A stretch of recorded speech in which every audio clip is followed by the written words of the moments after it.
Welcome to part one of why the Bible that I've been reading ever since I came to Christ, like the last, 12, 14 years, it's not the Bible I'm reading today. Here they all are. And here's a little bit of the story.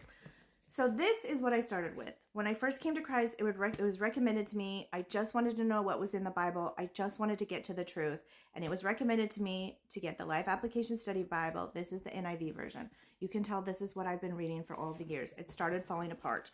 I was really sad to start looking for another Bible because this has all my notes in it. It has all of my highlights. It has all of the times I prayed for something and God answered, and promises are dated and underlined and all the things. And I was really sad to let it go. I'm getting a little emotional thinking about it right now. Anyway, God was leading me to get a new Bible. So the research began. And it's the journey of, I didn't want to do it. You know how it is. God just pulls you along. Anyway, I landed on getting the New King James Version Bible because at the time it was my understanding that it was the King James Version translation. And here's me taking everything literally. I thought it was the King James Version original translation, like original, like they didn't change anything, and that it would just be updated so that we can understand it in today's language. That was what I thought.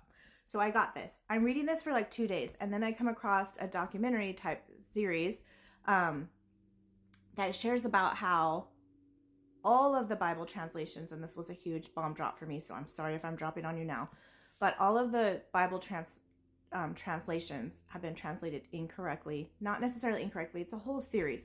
But basically, there are hands involved that are on the evil side in translating some of the Bibles, and that's why we have all of these editions. And I was like, I ain't got time for that. Like, I need the freaking word, okay? I'm in this thing every day. I committed to it about, I think, just over a month and a half ago, and I've been in the word every day. So I'm not in the word to get some garbage. I'm in the word to get the truth. And so I was like, we can't have that. I need the original King James Version. I'll just figure it out, right? So, out with the old, in with the new. I'm like, it's pretty, it's pink. It is the original, the King James Version Bible. Perfect. I'm loving that it has like these little tabs. That's great. I'm reading along and I come to a specific verse, and I'll dive into this whole story later. I just wanted to give you the update because we're going to get into the differences that I found between these three Bibles and why I feel it's a big freaking deal.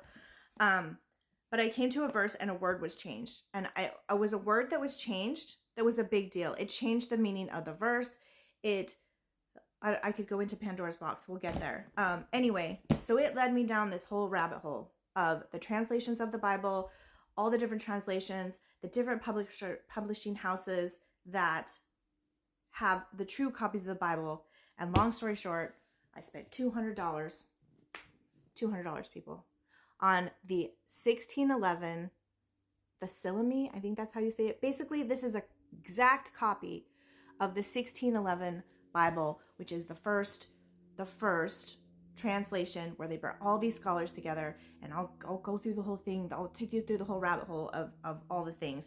And this is what I'm reading now. And this has got me excited about the word. Like, I can't even tell you because it's an adventure at this point.